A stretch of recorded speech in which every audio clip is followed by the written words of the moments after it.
You are listening to I Am Refocused Radio with your host, Shamaya Reed.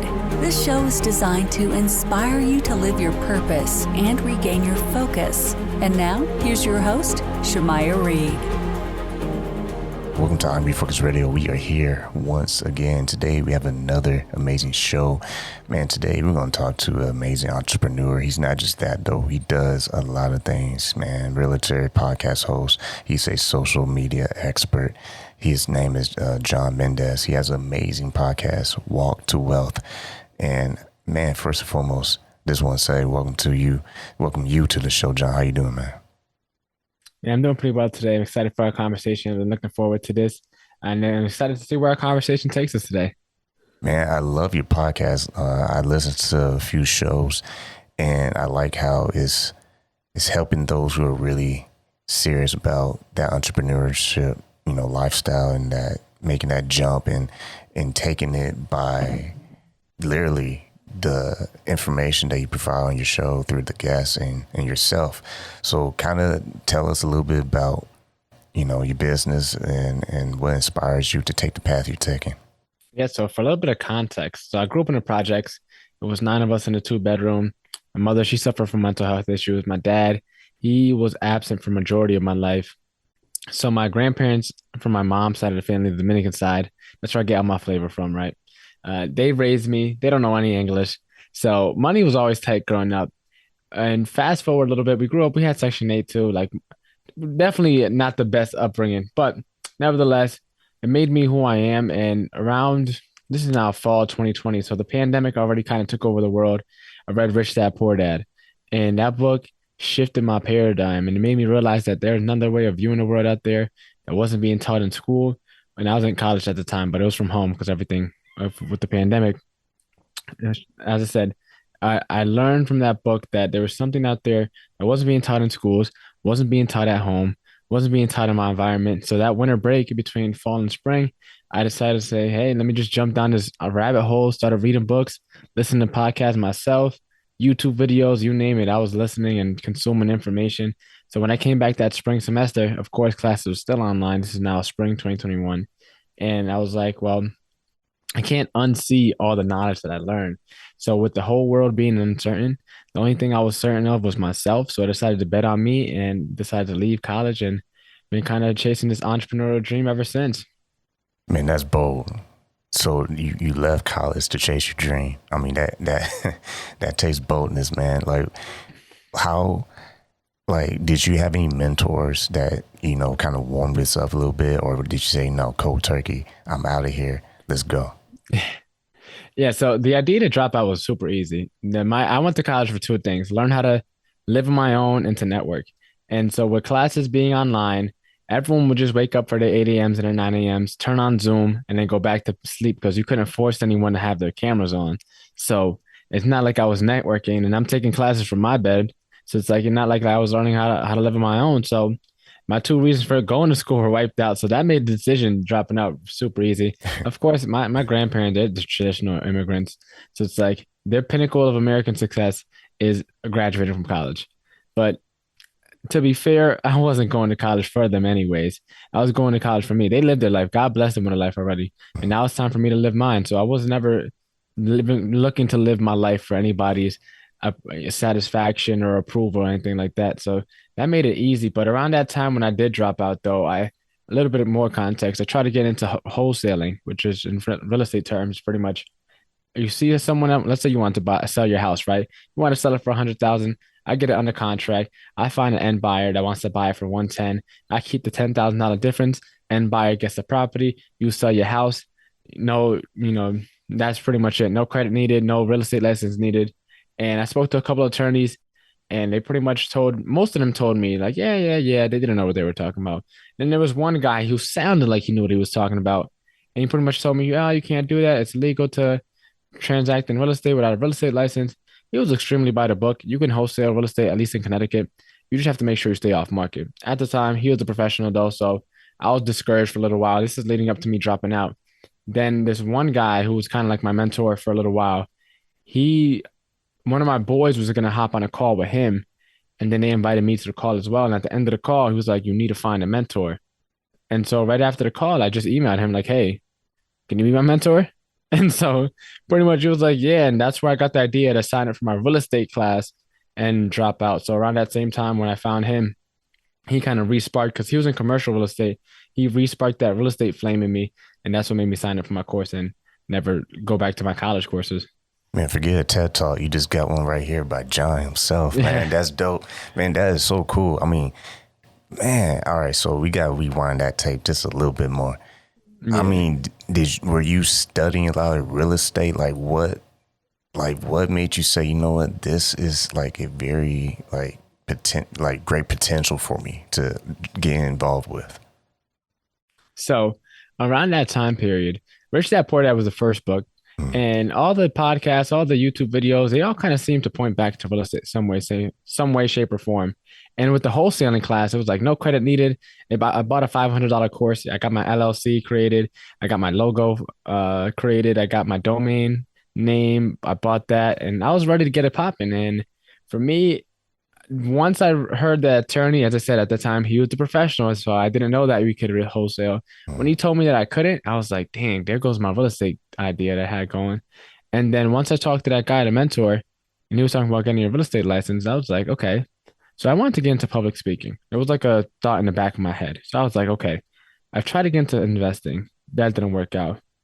Now I'm going to sign up for my real estate course. I'm going to get my license. Around that time, I was at K Jewelers. That was my first ever sales job. It's retail sales, so it's not like it's full on commission sales, but it's still like baby step sales. Like it's your entry into sales. And so I was there, I was helping people get engagement rings. And I was like, okay, these people are super happy buying a couple $1,000 rings and they're like extremely joyful. Yeah. Imagine I help someone with a house. That's like the largest transaction ever. I was like, okay, here's my game plan. This is at that time.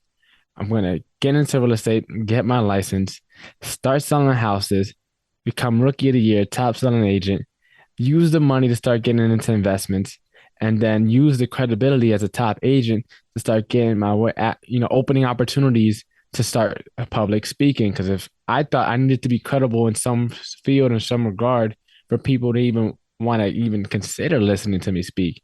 So that was the game plan at that point in my life.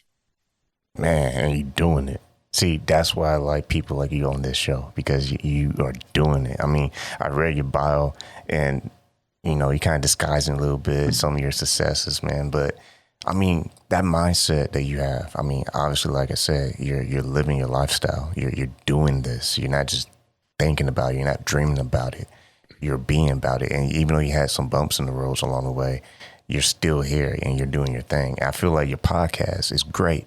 But what I just got from you, your story, is even greater, because it's like, wow, if he can do it, shoot, let me get into the real estate game. I mean, did you listen to people like Grant Cardone? I mean, did you listen to anyone who had a podcast or a YouTube channel that kind of broke down some tips and tricks for being in the real estate game? Or were you just kind of like solo dolo with your mentor and let's just find out ourselves? Yeah, so my mentor relationship ended kind of around the time when I actually got licensed.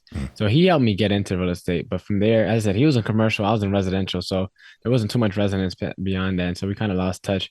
But from there, I really listened to a lot of bigger podcasts. That was probably the first real estate podcast that I started listening to. And then from there, what really got me into, what really helped me grow was there was this one mastermind called Pivot Shift Ahead. And it's a KW mastermind, but it's open to agents from wherever. They have their Facebook group that has over 110,000 followers, or yeah, people in the group. And I was just in that group, and they have a daily Zoom call. Started hopping on those, and even before I started really focusing on real estate, like I would be at K Jewelers. I was working around the time I got licensed, like doing like 55 hours between K Jewelers and a restaurant. So I didn't really have time for real estate, although I got my license. And I would just be on like Zoom calls. And I would have my laptop from not my laptop, my iPad from K Jewelers, because they gave everyone in the store iPad. And I would put my iPad from home in front of it. And so it would look like I'm on a K Jewelers iPad doing work, and I'm there on Zoom calls on my own iPad and using the K Jeweler iPad as cover. And so that way I could get some more training, get some more learning. So that's kind of how I was doing it. I was getting started. But Jeff Glover is one of the guys that I definitely took a lot from. This guy, Brandon Turner was another big one. This guy named Graham Stephan, he's a big YouTube guy. I learned a lot from him when I was first getting started. And then that Pivot Shift Mastermind. There's another one called Early Birds Talking Real Estate. So those are some of the masterminds that I really started looking into when I first, pardon me, when I first got started. Man, I feel like people listening to this, they're gonna be like, you know what? I'm starting. I'm pulling the trigger. I'm going the real estate game. Because I mean, yeah, this is very inspiring because it's like, man, you're doing it, and I don't mean sound weird when I say that. It's just like you're living the life that you know were dreaming, and it sounds like the whole thing is that you were committed, like whatever it took, you know, you being creative, using resources you had with other places and always tapping into what is my next task that I need to get done. I mean, Yeah. that takes a special commitment because I'm sure it wasn't, fireworks, on day one or day two. This was a process. How did you keep yourself like focused when everything's got rough and tight for you? Yeah, so here's the plot twist. So real estate wasn't working out. I was not focused at all of 2022. So Okay. I got licensed, what now? I got licensed in September of 2021. Now, around the time where I left K Jewelers, now this is November. So December of 2021 is when I started the podcast. So I started doing that. And then January, I taught my first social media course. That first course it was a class, a webinar actually. That had over like 440 people sign up for that. And so I was at the restaurant. I was trying to get the real estate stuff going. I was doing this social media teaching and classes that I was hosting. I was trying to get I was getting the podcast going. I was started dropping weekly episodes. And so 2022 in a nutshell was just shiny in object syndrome. I was extremely distracted. I was not focused at all. And I thought because I was young, I'm hungry, I'm figuring it out, I'm a entrepreneur. I thought all these things I could just handle the load and I could carry the weight of the world on my shoulders and I'll be good. And I figured it out because I'm determined. And I was extremely naive. This business world is no joke. Entrepreneurship is no joke. Real estate is no joke. You have to wear all of the hats when you're a solopreneur. And I thought that I could do that for then multiple businesses at the same time, and it did not work out at all. Real estate, I wasn't closing any deals. I closed a couple rentals, and then all my leads that I would get, because I wasn't scared of prospecting. I could cold call, I could, door knock, whatever you need me to. I can go do it out there, get clients. I just wouldn't follow up. So they would fall through the cracks. And then with the social media thing, I was teaching all these classes and getting hundreds of people to sign up. I was like, okay, let me turn this into a business. And so I was going to do content creation services. And then next thing you know, after my very first client, I'm like, I'm already creating content for myself. I don't want to do this for other people.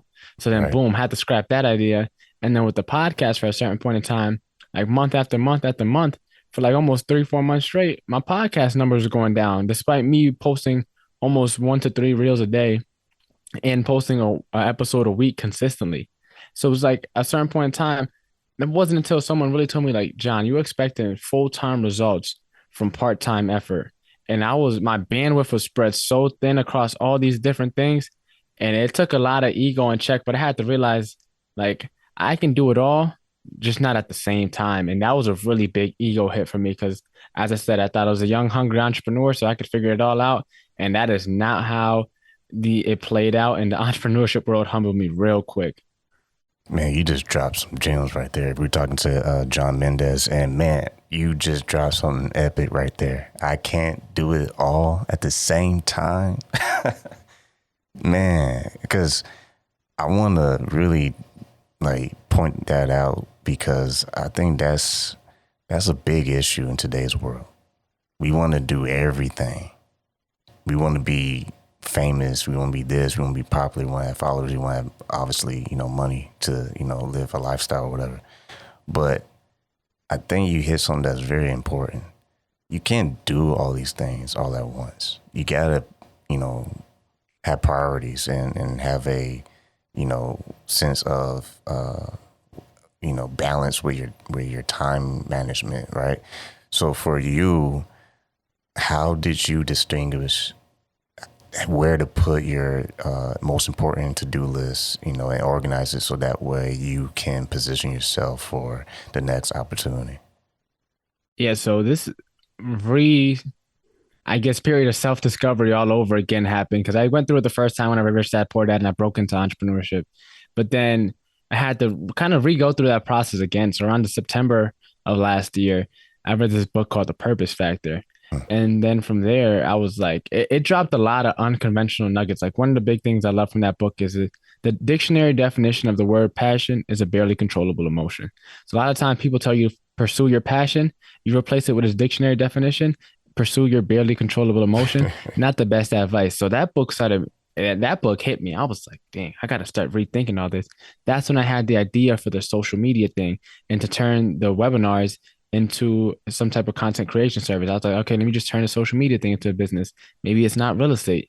And then from there, after that first client, like I said earlier, I was like, yeah, nope, that's not it. So I came across this concept called Ikigai. It's a Japanese concept. And the people where this concept originates from, these people have the longest life expectancy on the planet. Mm. And so essentially it's the four circles and it stands for your reason for being. So when these four circles intersect, that's when you found your ikigai, which is your reason for being. So it's what you love to do intersected with what does the world need, intersected with what you can be rewarded for, intersected with what you're good at. And when those four circles intersect in the middle, that is your ikigai, that is your reason for being, that is your purpose. And so for me, I was trying to pick up the opportunity phone call for all of the phones that were ringing with the real estate, the social media, the this, the that, everything, right? I had shiny object syndrome, crazy. And what I've realized was that I can't have a conversation with picking up all these phones at the same time. I just got to pick up one phone and talk to that one thing. And that one thing for me ended up being the podcast. And then from there, around December of last year, I started becoming a lot more intentional, a lot more focused.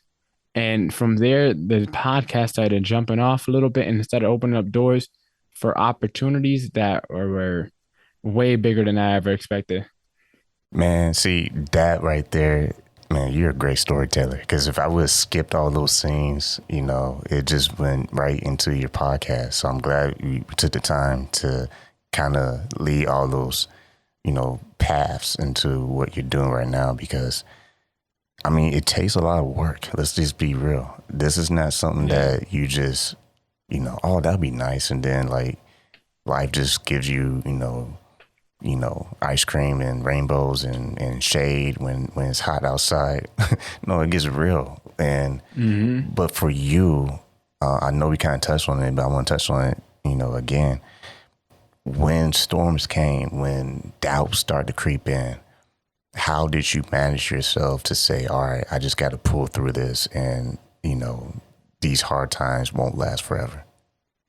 Yeah, it's one of those things where I had a couple times last year where I really just sat down and I was like, yo, what am I doing? All the things that people say, oh, John, you're doing so great. Oh, the bio looks nice. I had hired a person from Fiverr to write my bio. That's why it looks it comes off so well, right? So it's like all these different things from the outside looking in.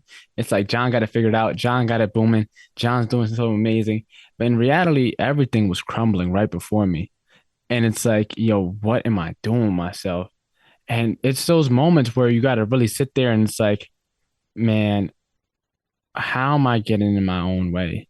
And for me, my big thing was procrastination. That's good. And what a procrastination allowed me to do, though, this is why procrastination was my biggest blessing. It allowed me to reflect. And sometimes we procrastinate because things are hard. Sometimes we procrastinate because things are scary, because we may not feel adequate or capable of completing the task at hand. But there's some times where we procrastinate because what we're doing isn't in alignment with what we're supposed to really be doing. And that was my issue. I wasn't in alignment. I was trying to do all these different things because they were good ideas. Not every opportunity is your opportunity, right? They're saying it's not all money is good money, right? So for me, once I realized that it was the podcast that I really wanted to do, I was like, man, okay, let me just try to do something. Let me just work on one thing. Let me just pick this one thing and focus solely on that and sees where it takes me. And then from there, when I was able to check my ego and put the ego aside and realize that I just need to double down and see where the results, see where it takes me and not worry about the immediate short-term results. Because I could have easily got into real estate, You know how many people told me like, "Hey, John, what's your average price at homes?" My average price right now in my area is 800,000. So if you do the math at 3% commission after taxes and commission splits from my broker, a $800,000 house, I sell one house, I'm taking away like 15,000. Mm. So I could sell one house and make that. That's more money than most people see in months. Yeah. And I was like, do I chase the check and the commission in the short term, or do I chase fulfillment? And so I decided to choose fulfillment because I have a long life ahead of me, God willing. And that's why I decided to go on the podcast. Is really was figuring out that, hey, I was distracted. I never gave myself a fair chance. Let me just give myself a fair chance and see what it would look like if I went all in on one thing and only one thing without being distracted. Wow, that's awesome, man. That's interesting. So I have to ask you. I know you have your Walk to Wealth podcast. We'll touch on that in a second. But do you still dabble into real estate more, or have you continued to still be in the real estate world, or are you just pausing that for a moment, or what does that look like for you? Yeah, it's solely for referrals. Okay. Only referrals. I'm referring out everything. Oh, okay.